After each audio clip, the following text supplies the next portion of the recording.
Hi friends, I welcome you all in this session on review of FRM Part 1 November 2021 exam. In this session, we will talk about what are the key changes in the exam pattern, that is a new exam pattern CBT format. We will talk about what are the benefits of these changes. Then we will talk about the key issues reported by the candidates, those who appeared in the recent exam. We'll also talk about the exam structure, that is a proportion of theory versus numerical, difficult theory versus difficult numericals in the exam and how it changed from day by day. We'll also talk about the Pareto analysis, what is like, is it relevant or not? Then we'll see some key takeaways from this exam so you can prepare in a better manner for your coming exams. And in the end, I will also tell you about what are the offerings by the Falcon Edufin for the candidates who are appearing for the coming exams. So let's begin.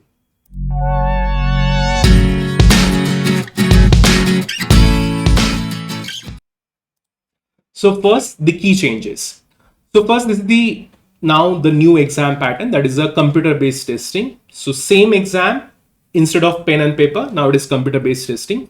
So November 2021 was the first properly conducted exam with very less or little number of exam postponements. The CBT exam was conducted before, but there were a lot of postponements. Like in this July, there was an exam, but the exams were postponed in majority of the countries, and there were only few centers where the exam was conducted.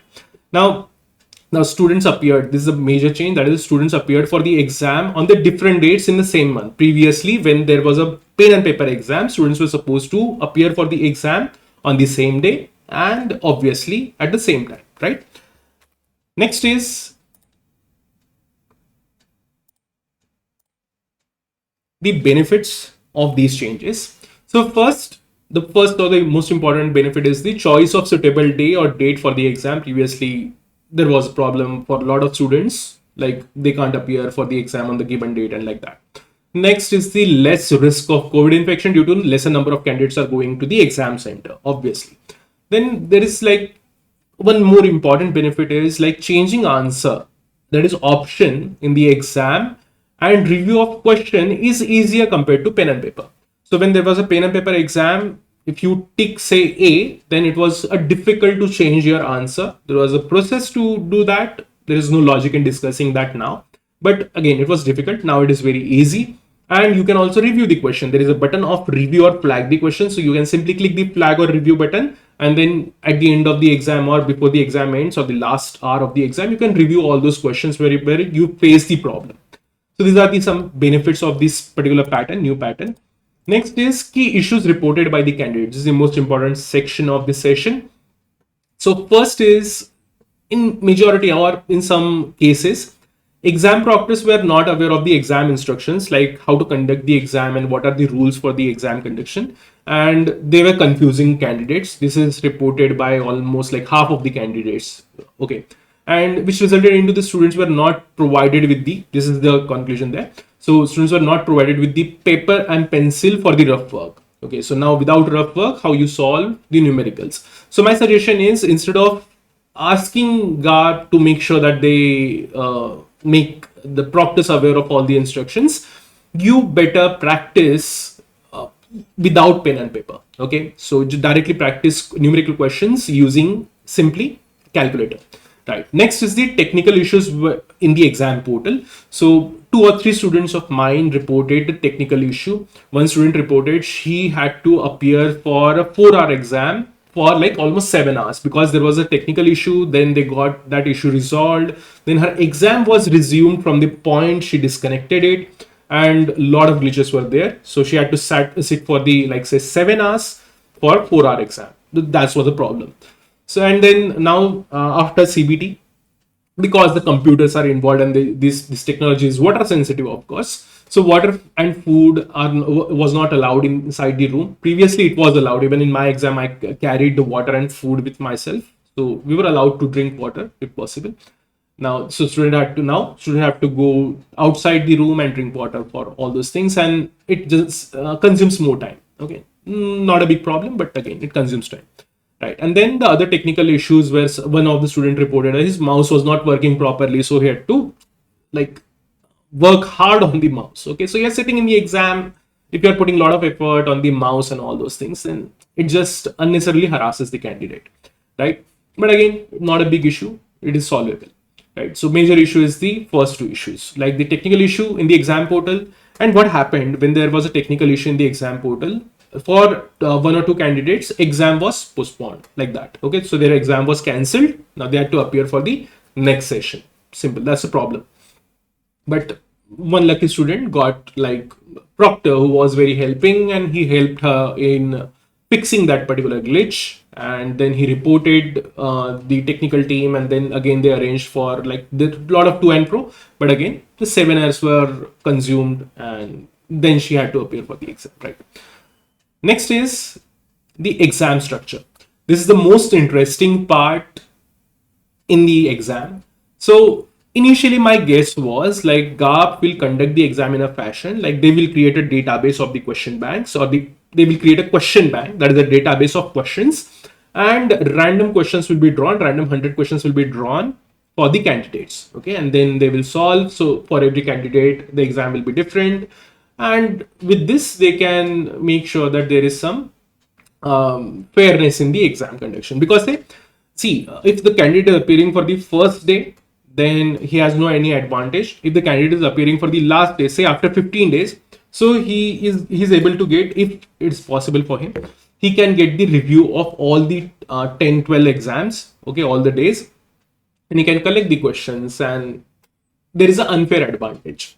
But GARP knew this, and what they did is, for the first few days, this is as per the students report, okay, for the first few days, like at least 3 to 4 days, I saw similar questions were reported by the candidates. One, then almost candidate reported 15 to 20 numerical questions, out of which 15 were very easy. Like you can simply solve those questions even if you know the concept and practice a little bit. And then there were 5 difficult questions which were very difficult. Even if you practice anything, you won't be able to solve it, like that. Okay, so 15 and 5 questions, that's the numerical part. Then there was a theory portion, and around 60% easy theory, difficult theory, or medium to difficult theory, and there were 20% easy theory questions. Next was after third or fourth day. What happened is, after fourth day, student reported some different questions and change in the exam pattern. They reported 5 to 6 numerical questions. Some students reported 4 numerical questions, but I assume there were 5 questions, 5 numerical questions. 25% of the theory questions were easy, and then 65% theory questions were difficult. Okay, so out of all the theory questions, right?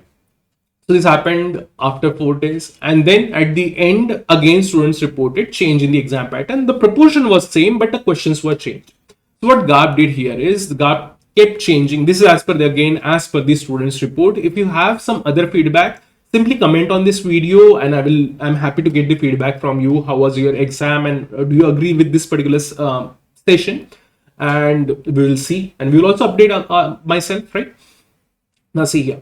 So what GARP did is, GARP knew about this particular thing, like students will tell their peers about the questions. Okay, they will give the information of the questions. So they kept changing the questions after every 2 or 3 days. Okay, so instead of changing it every day, I still remember one particular question which was reported by all the candidates who appeared in the first 3 days, and after that, that question was not there. From the ethical point of view, I can't tell you the questions. That's very unfair, because that's the secret information for the GARP, right?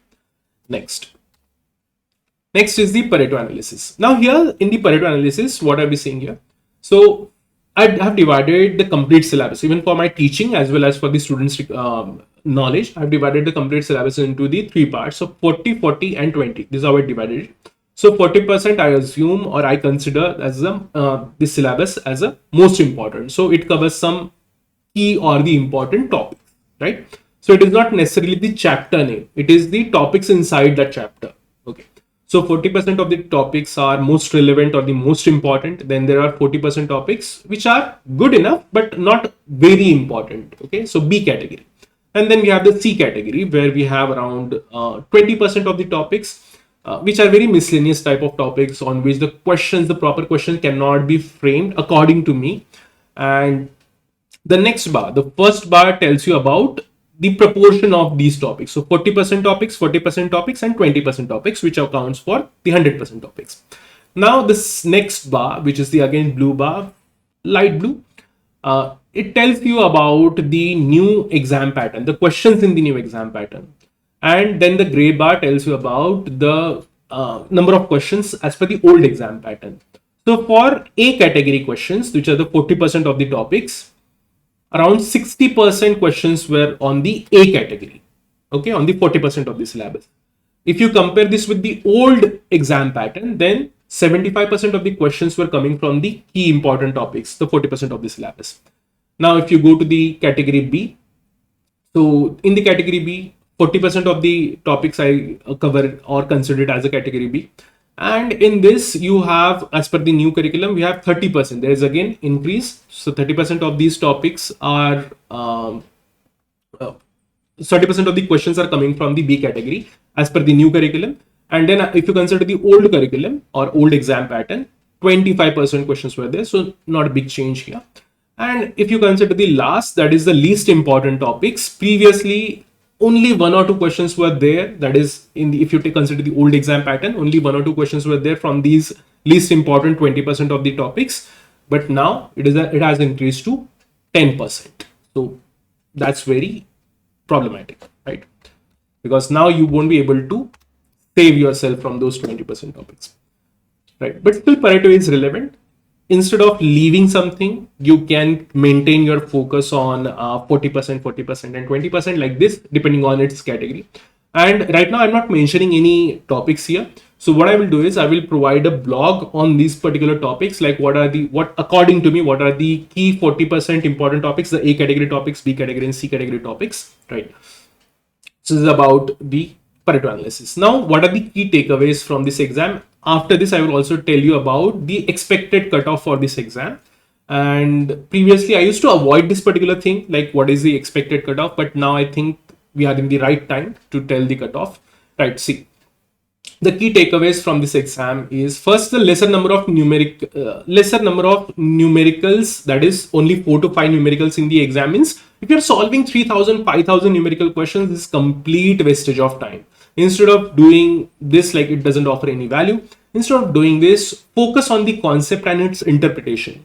So you have to take the particular concept, focus on the concept, interpret it, and think on it instead of just seeing the topic and remembering the points or even understanding the points. Think on it, how it relates to the other topic. Try to correlate 1 or 2 topics, multiple topics like this. So your preparation should change in this particular manner. And remember one thing, what we read in the book, this is also applicable for the previous sessions. What we read in the book and the type of questions asked in the exam are very different. You will see the topic is same as whatever you read, but the question will be different. Question as in that information will be twisted. You'll be tested on the interpretation of those concepts. So you have to dive deep into the concepts. That's your goal. That should be your goal for the coming exam. And don't expect direct questions in the exam, right? So this is what you should know about this is your takeaway from this exam. My guess for the cutoff for this coming exam is around 50%, 50 to 55%. Assuming GARP keeps the passing percentage like the previous exam session, or even if like which was 45%. Okay, for the previous exam, the passing percentage for FRM part 1 was 45 or 40%, I guess. And previous to that, the standard average was around 38 to 40%. If the passing percentage goes low, again, like say 35 or 40%, then you can expect 2 or 3 more questions in the cutoff. Like instead of 50, it can be 53, 54, like that. So this is my guess for the cutoff. And I don't think cutoff will be more than 60 in any case.